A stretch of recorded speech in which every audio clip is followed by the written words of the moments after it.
a Nobody's Project production.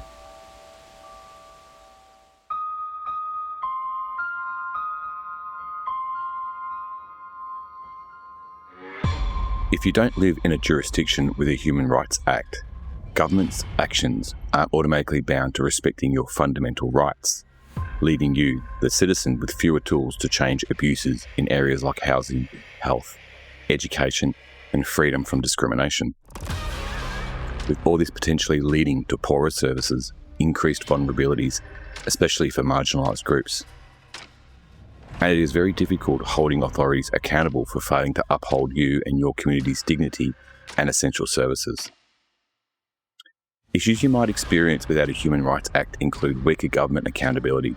Laws and policies can be made without being required to consider human rights, meaning governments aren't legally obliged to respect rights like adequate housing or a healthy environment. It's also harder to challenge unfair government decisions or systematic failures, and there's no single law to point to when rights are violated, says Amnesty International Australia. These jurisdictions impact more on the vulnerabilities of disadvantaged groups. People experiencing homelessness, disability, or other disadvantaged people often face worse outcomes and less support because their rights aren't prioritised in legislation, notes the Australian Human Rights Commission and Jesuit Social Services. Jurisdictions with no human rights acts or charters are prone to having inconsistent protections across its communities.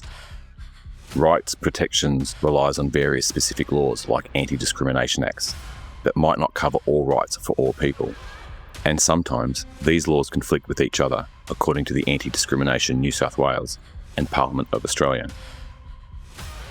There is also an erosion of dignity, the basic humane standard of having a positive sense of self. Without a strong framework, basic human dignity can be overlooked in daily decisions by public bodies, impacting everyday activities like accessing healthcare or fair treatment. In essence, a Human Rights Act provides a powerful legal tool to ensure government's actions uphold the dignity and fundamental needs for all citizens, fostering a fairer society. In Australia, the Australian Capital Territory, Canberra, Victoria and Queensland are the only jurisdictions with specific legislation protecting human rights, known as a Human Rights Act or Charter, while the rest of Australia relies on federal anti-discrimination laws and other protections with no national Human Rights Act. So the Australian Capital Territory enacted the first Human Rights Act in 2004. Wow, that was only 22 years ago. Next was Victoria with the Charter of Human Rights and Responsibilities Act in 2006. And more recently Queensland with the Human Rights Act 2019. And that's it for Australia. So yeah, if you live in Western or South Australia, Tassie, the Northern Territory, or even New South Wales, and if you're not aware that includes all of Sydney, then you don't have a Human Rights Act. Do any of you know this? But don't stress, most American states don't have one either. Those that have a HRA or something similar include Alaska, who has the Alaskan human rights law enforced by the State Commission of Human Rights, Hawaii, which also has the Hawaii Civil Rights Commission, Illinois has the Illinois Department of Human Rights, Maine has the Maine Human Rights Commission, and New York does have robust anti-discrimination laws and human rights protections, and Washington, California, New Jersey, Massachusetts, and Colorado are often cited for strong state-level protections covering categories like sexual orientation and gender identity. The UK and the rest of Europe have the European Convention on Human Rights, the ECHR. A lot of other countries, including Japan, India, and other Eastern nation countries, have constitutional charters covering human rights. Almost all African countries are signatories to the African Charter on Human and People's Rights, known as the Bengal Charter, and the Arab nations have the Arab Charter on Human Rights, which most Arab nations are members of. So yeah, all these people are in the In Club. And this time, it's actually cool to be in the In Club. That's quite incredible. All of Africa and the Arab countries, most countries in Asia and Southeast Asia, all the countries in Europe and the UK, a few American states, South Africa, Canada, and even New Zealand all have or subscribe to Human Rights Act or Charter. The end. So what the fuck's going on, all you other US states, Australian states and territories, especially New South Wales? Get your shit together.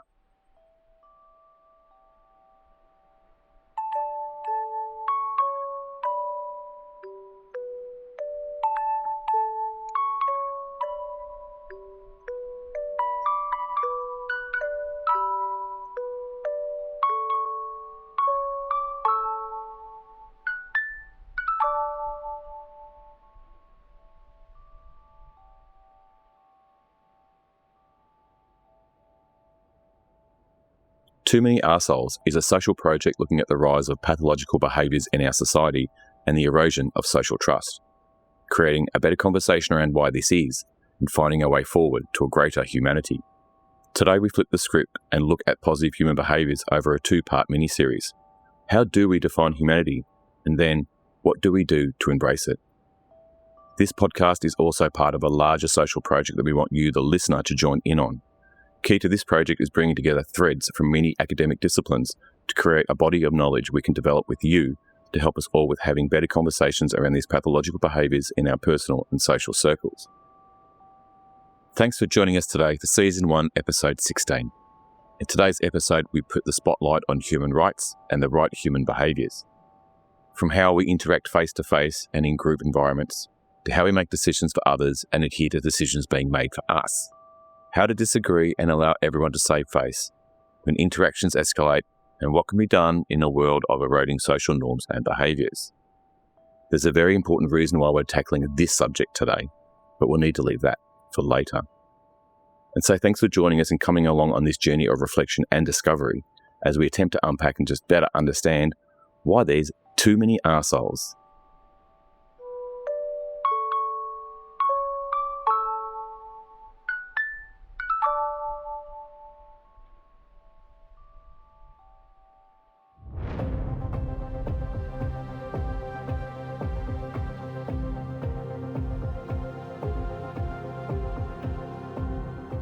If science is the pursuit of developing our collective knowledge so we can be progressively less wrong with how we understand and interpret the world we live in, then the same can be said for our pursuit of civility and living socially together as a species. Our societies are not examples of social perfection. At best, they are incremental improvements on getting the thing we call society less and less wrong. We will shortly have a stroll through a very condensed history of human rights through our interpretation of historical documents and knowledge. But we can safely assume our initial ideas of human rights are as early and as complex as our physical and our social evolutions. Human rights are a core component of humanity. However, humanity is a larger concept than just human rights. But before we look at some of the other components of humanity, let's have a quick history lesson. The history of human rights spanned ancient codes, religious texts, and philosophical ideas, evolving early concepts of justice like the Cyrus Cylinder and the Magna Carta, to modern declarations catalysed by World War II horrors, culminating in the UN's 1948 Universal Declaration of Human Rights, the UDHR. This established universal standards for dignity, freedom, and equality, followed by treaties like the International Covenant to make these rights legally binding globally. The ancient roots and early concepts of human rights go all the way back to the Persian Achaemenid Empire and the Cyrus Cylinder around 539 BCE. Ancient Persia's Cyrus the Great, after conquering Babylon, decreed freedom for slaves and religious tolerance, which is seen by some as the first human rights charter. Religious and moral codes from the teachings of Judaism include the Ten Commandments and to be innocent until proven guilty. Christianity, equity before God and helping the needy. Buddhism, compassion for all, and the Greek-Roman Empire's rights for male citizens fostered ethical frameworks for human dignity. Some of our foundational documents from pre-modern times include the Magna Carta, circa 1215 CE, which limited England's king's power, asserting rights like due process, the law of the land for free men, which gave seed to influencing democracy. The English Bill of Rights in 1689 further established rights like free elections and protections from cruel punishment. The American-French revolutions in the late 18th century gave rise to documents like the US Declaration of Independence with its unalienable rights and the French Declaration of the Rights of Man, that men were born free and equal in rights. This championed natural rights against absolutism. Natural rights are fundamental rights that are universal and inalienable. This means they cannot be taken away by any government or authority. They stand in opposition to absolutism, which is the concentration of power in a single entity, as natural rights emphasise individual freedoms and equality before the law. Unfortunately, these new rights often exclude women, minorities, and people of colour. The 19th and 20th centuries brought a variety of human rights improvements, but it wasn't until the aftermath of the Holocaust and the other World War II atrocities that then shocked the world into highlighting the need for global human rights protections. In 1948, the UN adopted the Universal Declaration of Human Rights. This landmark document was the first comprehensive list of universal, inalienable human rights for all people. The first article of the UDHR states, "All human beings are born free and equal in dignity and rights. They are endowed with reason and consciousness and should act towards one another in a spirit of brotherhood." This document includes 30 articles which cover the basic human rights of life: liberty and security of person, Article 3. No one shall be held a slave or servitude, Article 4. No one shall be subjected to torture or cruel, inhumane or degrading treatment or punishment, Article 5. And other areas include adherence to laws, freedom of movement, of asylum, to have a nationality, ability to own property, peaceful assembly, and the right to rest and leisure. Article 30 finalises the UDHR with nothing in this declaration may be interpreted as implying for any state, group, or person any right to engage in any activity or to perform any act aimed at the destruction of any rights of freedom set forth herein. It's a fairly quick read, and the link to this document is in the show notes. It's a good start and a sound baseline for all us humans across all our varied and unique societies. But being human is more than just adhering to human rights. Being human is essentially how we behave towards and around each other.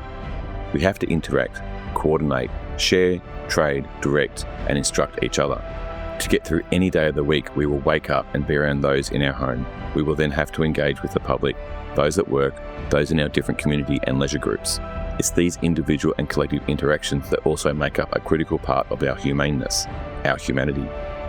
So in this 21st century, what exactly does that look like? Without getting caught up in the obvious trap of looking to the past and pining for the good old days, let's look both into the past as we also look into the future to see what is needed to pull some of these levers back towards a greater humanity.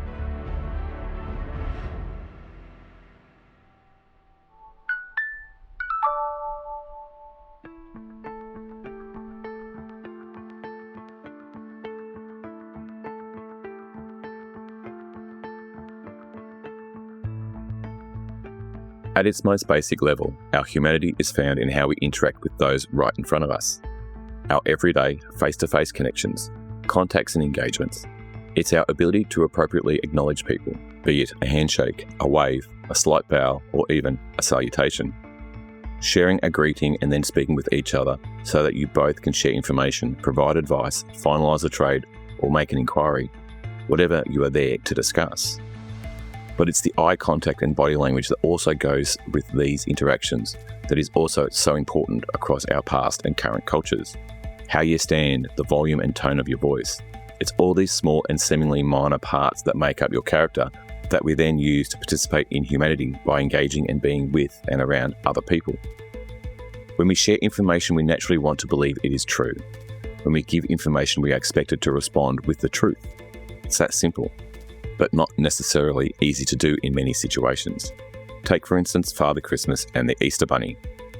But without getting into any of the complexities of acceptable social discourse, at this basic and most natural human level, when we engage with each other one-on-one in a stable, safe and predictable society, we can expect to be treated and spoken with truthfully and accurately, and we would expect them to speak truthfully and accurately to us.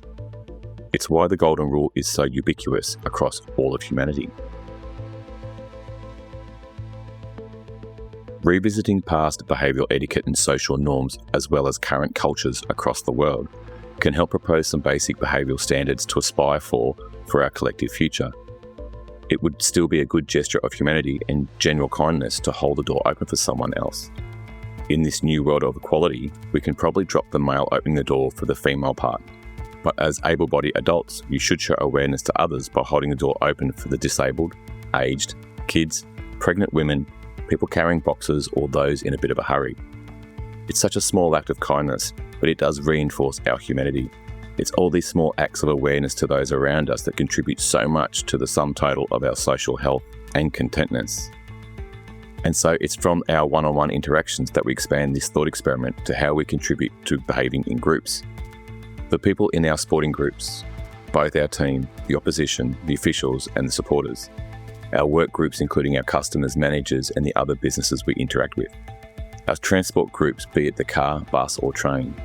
Even our event groups, where we gather to see our team win or lose, our entertainers thrill us with their talents, or even when we gather for community, religious or cultural social moments. It's how we participate in these groups that is a social skill that needs to be taught. Learning to drive safely, not eating smelly food at work or on the train, wiping down the gym equipment or even flushing the toilet are all small but important acts we need to do to ensure a safe, hygienic, comfortable environment for everyone who participates. It's understanding this sharing of our community commons, knowing that these impressive, large-scale social capabilities are only possible if we all align to these simple, defined ways of conducting ourselves in these large groups. Have you ever stopped and looked at how our roads work? Every day, across the planet, a few billion people move around at up to and over 100 kilometres an hour in a half a tonne or more steel box. Most often with no more than a metre between you and another half a tonne or more steel box. All the brakes work, all the merging and stopping, the intricate ballet we play with each other on our roads is a true marvel of our current society members' abilities to move around safely together. We can and do work really well together on our roads. The percentage of incidents on our roads compared to the number of road users is unfortunately not available. However, there are some stats worth looking at. Fatalities and injuries within Australia show that they are around 4.8 deaths per 100,000 people nationally.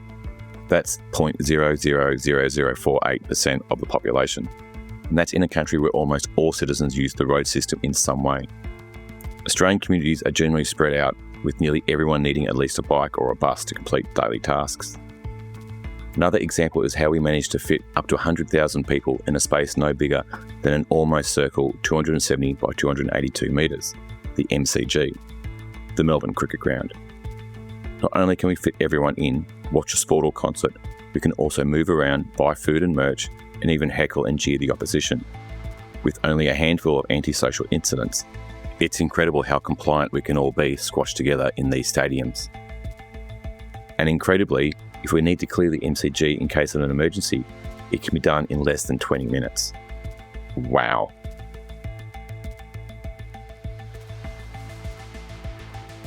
Once we step beyond these one-on-one and group interactions, we move to more relational associations where we either play the role of leading others or being led by others. Most adults play both these roles throughout their day. We play leader roles in our families, both if we hold a middle manager type role at work, both when we participate in a team sport, and it goes on and on. As a leader, those you are leading have natural expectations that you can lead the team or group whilst considering all the team's needs and ensuring you all work or play well together. And don't forget, support each other. As a team member, your captain, manager or team leader is expecting that you understand your role in the wider group and can deliver the results that contribute to the team's success. Both of these expectations are based firmly on basic social trust. Teams and groups don't work when any person, be it the leader or the led, are unable to work together in their allotted roles. They are unable to understand why their contribution is important because the hardware can't run this socio-emotional software required to function well within a team. And it's this dysfunction that is amplified when we move from the leaders and the led to the authorities and the adherents. We're not fans of these terms, but you get the gist. We need to look at those that make the decisions for us all, and the rest of us that have to adhere to those decisions. As we scale up, as our populations continue to balloon, our relationship between our authorities and our adherents comes under more and more strain. The humanity required to hold these positions and make those incredibly complex decisions for us all should be married up with our most brilliant and humane citizens our society has. But 20th and 21st century politics and patriarchal societies don't leave much room for our most humane people to be given an opportunity to rise to the challenge.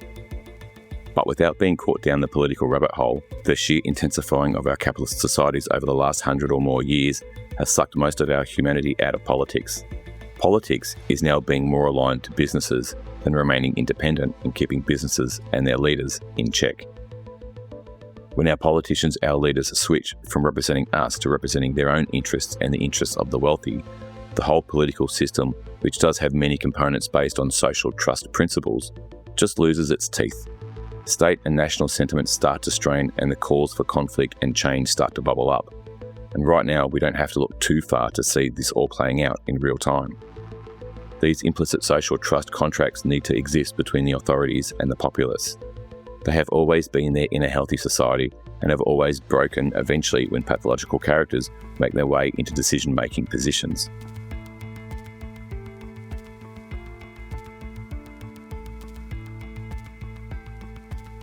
But before we all start to get worried that it could happen here too, it's a reasonably safe reflection to make that pathological leaders are most likely reflections of the society they led, a moderately or significantly pathological society.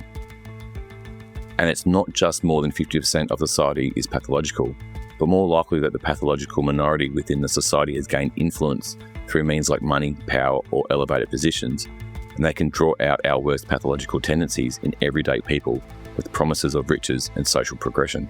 In some way, it could seem that the majority has lost the ability to weed out these nut jobs before they start to change the social narratives away from humane ideals and more towards putting other things like wealth and power ahead of humanity. To just focus on the pathological national leaders is to miss all the other important issues. Predominantly, there are adjacent pathological people who adhere, obey, yet disregard humanity in order to please their boss, stay in their boss's favour, and damn humanity and all the other people.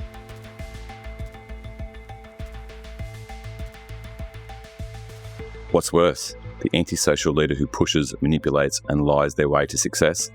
Or all those sycophants who had a choice and chose to shit on their families, friends, and community by covering up, aiding and abetting these assholes in power? From the institutions like the church and the police covering up their abuses of children and their abuses of authority, to the bought media representing the news. It takes a lot of little arseholes to allow the big arseholes to get into positions of power. All these sycophants are socially irresponsible people. Where is our collective wisdom to keep these pathological people away from believing the lies? From walking away from decency and forgetting that it was humanity that got us all here, and their selfishness, self-centered decisions and inhumanity will now fuck it all up for everyone else.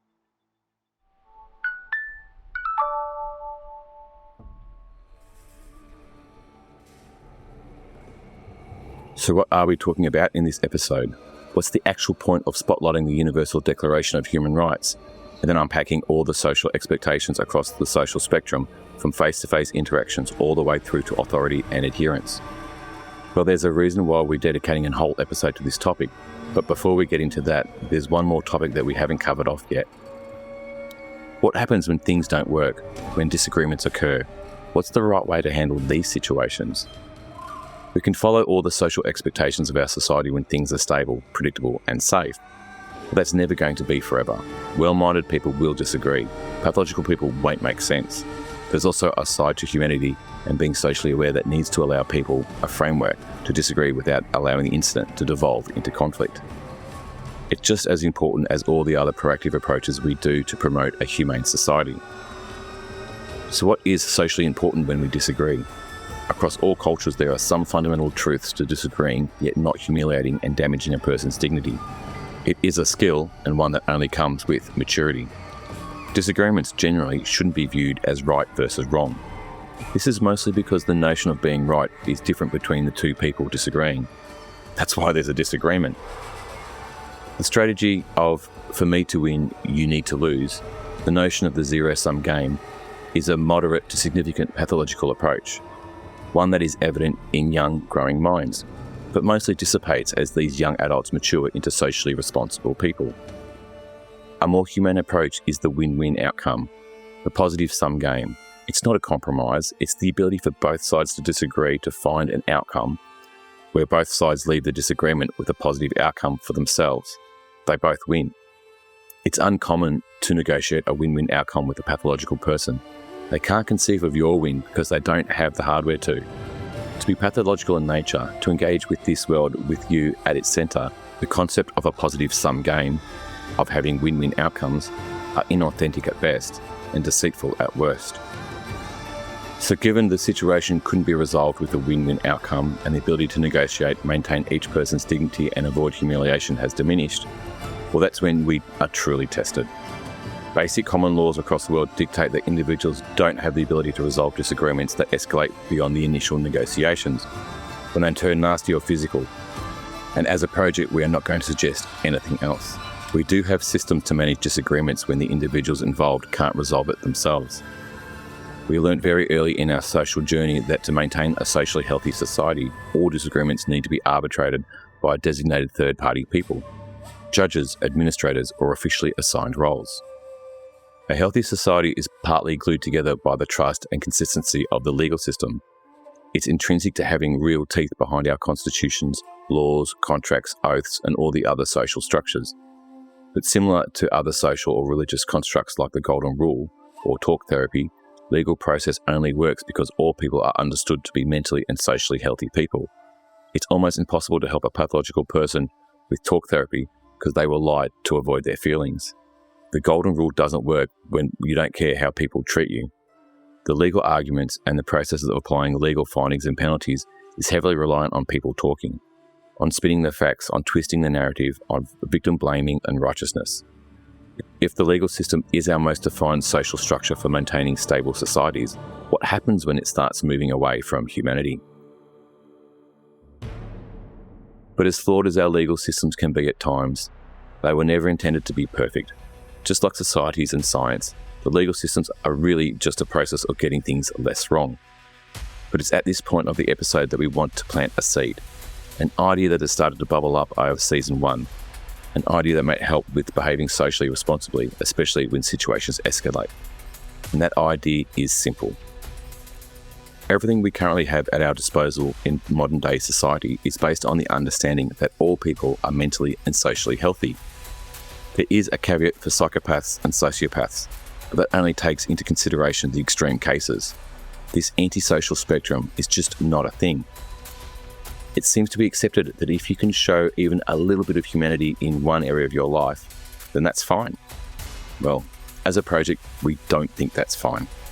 And so, as a project, we will continue to delve into this erosion of social trust, this increase in accepting poor behaviour, and we want to hear from you. What do you think our future behaviours, decencies and morality should be? It's becoming more and more clear that we are heading at breakneck speed into our future. Do we want to make sure we have a say in how we want to live and socialise with each other? Or do we show apathy and leave it to these pathological arseholes to set the standards, which are usually very, very low standards?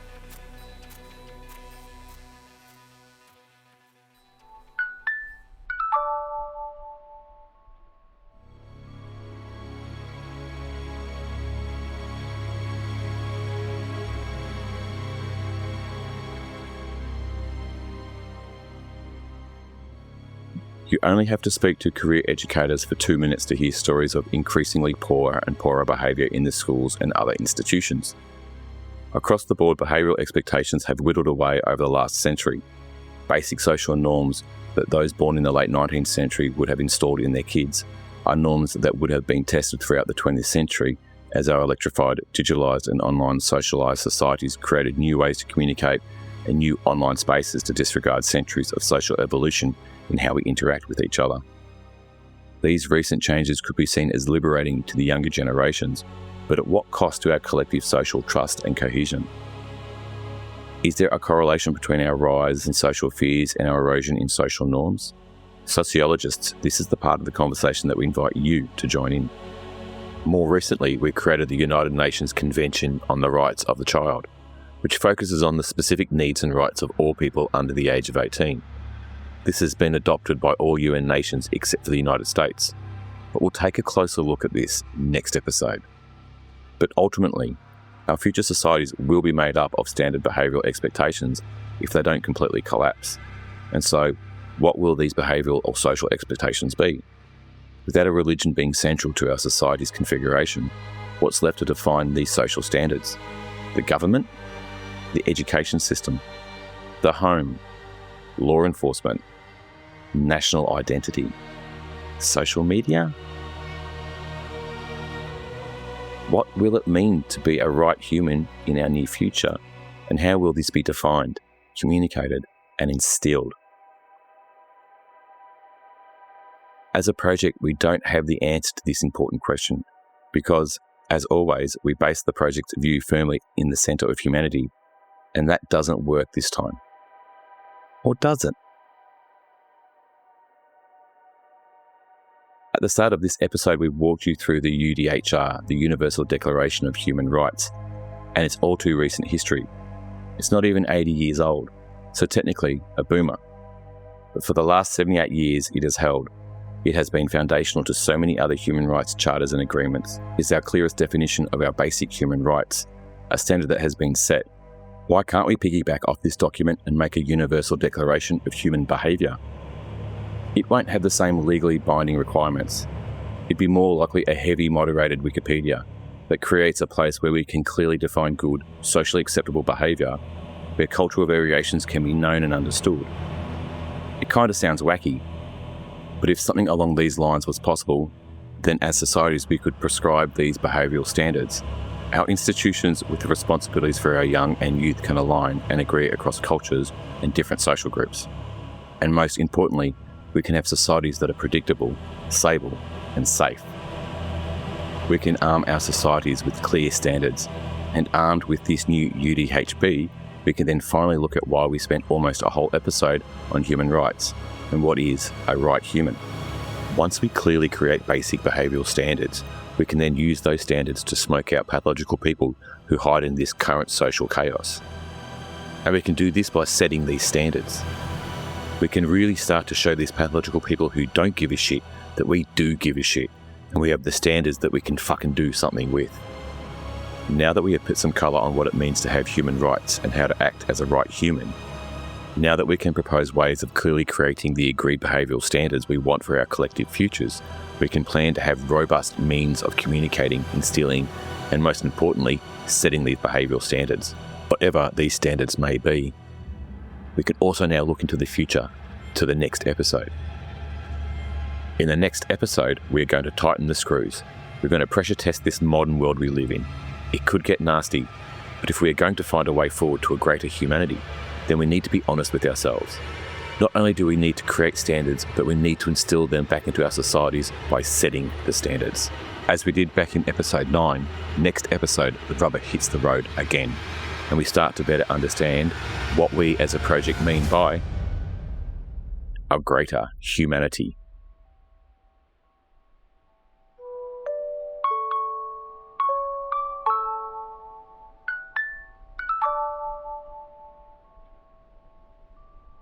Thanks again for taking the time to join us.